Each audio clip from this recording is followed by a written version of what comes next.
everyone. Do I have your attention?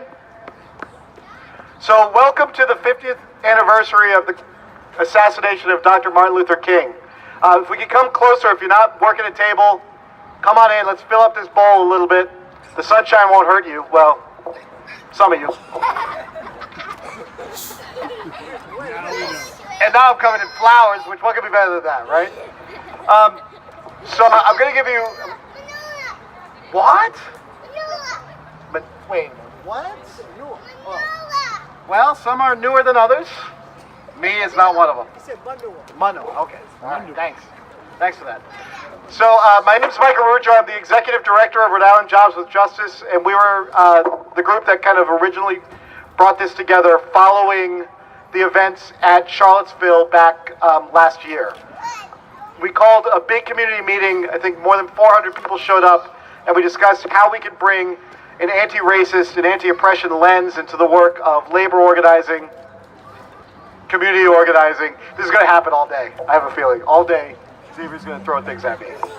But most importantly, we had seen a couple of things happen over the past couple of years which were really pretty disturbing for us, which was when activists were defending black life or going to challenge police, we were seeing Dr. King being used as a weapon against people instead of as a person to point out to and to point to.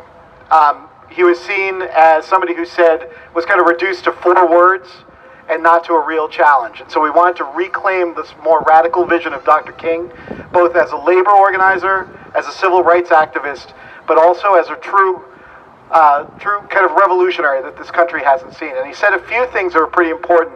And I'm just going to bring these back in these kind of opening remarks, and then we'll get to the program. First, thank you all for coming. I see people still milling. I see the DSA just hiding out back, looking tough. Put them up. There you go. One of the things that Dr. King said, the way we're taught about him, we talk about the speech that happened in 1963, and then we hear about his death in 1968, and it's almost as though there's no in-between period, right? We think of him as this sort of saintly figure, Santa Claus, a civil rights Santa Claus, somebody who didn't really challenge power in a real way, and it's kind of reduced to nonviolence, and that's it, and that's how we describe him. We don't talk about his politics or his economic vision or the way he actually saw the interaction of people, labor, money, and humanity, and he fought for dignity in a much bigger way. But one of the things that he came to do was that he saw his dream speech. He said, let me find the quote here. The dream that I laid out that day has turned into a nightmare. He said that he was begging for integration, but it was integration into a burning house. And he pointed out what A. Philip Randolph pointed out earlier, that integration didn't matter, and being welcomed into restaurants and hotels didn't matter to us if there wasn't economic equality and if there was still inequity the way it was. And so he saw a bigger vision of linking these things together into a poor people's movement that challenged power in a more real way. Ella? My daughter Ella is going to be doing this probably for the entire time. He had a vision for his march on D.C. in 1963 of being more than 1 million people, and almost 500,000 did show up. But the vision was that he saw the Appalachian Mountains being empty of white folks coming from there. He saw the barrios being empty, and he saw the reservations being empty, and workers showing up together to demand economic and political power with an economic Bill of Rights that's centered on the needs of human beings and not on the needs of corporate greed. As soon as he started to organize around that, a lot of people say that's the minute that he put a target on his back, when it stopped being about asking for integration or asking for the right to vote, but demanding equity and inclusion inside of our lives, both economically and politically. That's why we're here, right?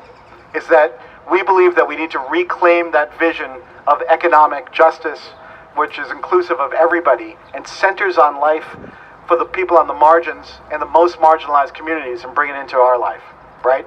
And that's how we live this every single day. Am I right with that? So the call for this day is to bring back a radical vision of our Dr. King, and not do the two different Dr. Kings that we think about. The one who just said, I have a dream, which is 4 words which are without context and without meaning, but put it back into a place where it's I have a dream, which is including this vision of economy, which is just, that's anti-militarist, that's pro-peace, pro-worker, and pro-life. Not pro-life meaning abortion pro-life, but pro-life meaning the people who are here today, right? So I'm going to read a couple of quotes that he gave. We march on Washington following a history where settlers and the peasant class that came from Europe were given land freely, where they were given agents to teach them how to farm the land, where land-grant colleges were established to teach them how to farm it in the right way. We come following that. We come to Washington to demand our check. It was a call for reparations and a call for equity all in one shot. And that's the moment that we can think of when we have to be here together. So there's a couple other things that have to be marked out today that I just want to make sure are part of the struggle that we think of. Is one, this is the 150th anniversary of the birth of W.E.B. Du Bois, a person who did deep analysis on what black liberation looked like and what economic justice looked like. He also declared that the black societies that emerged following the Civil War were the beginning of a proletariat revolution, and that those were places where workers were deciding what their lives had to look like. It's also the 200th anniversary of the birth of Karl Marx, interestingly enough, who said a lot of very important things, which I'm going to say a couple of them, is that a philosopher might give us what's wrong with the world. It's our job to change it, is one of them. Another one that he said that was really important is that we had to center our lives around our friends and around care and around what's good for us. That's the vision that Dr. King held. The Dr. King that got killed is the Dr. King that had a vision which was openly Marxist, democratically socialist, and free. And that's why we're here. I mean, I know that there are probably going to be people who are going to be upset at me about that, but that's the way it is. When he challenged, on April 4th, 1867, he gave his Vietnam speech, where he named the triple threats to democracy that exist. The first being racism, the second being inequality, and the third being militarism. And right now we're in a place where we might work on racism, and we might work on inequality, and we may work on militarism, but we don't see it as the same part of a problem that is keeping our people separated and are keeping us poor. Teachers should not be buying pencils for students when we're waging war in 10 countries at a time. We can stop that. We should not be thinking about how it is that we look at our broken roads when our prison system is full with millions of black and brown bodies who should not be there. We've not progressed. We have to call for an abolition of our prison system. We have to call for an end to militarism and imperialism, and call for our economy to be rooted where we are, as we are, right here as brothers and sisters together. You with me? All right.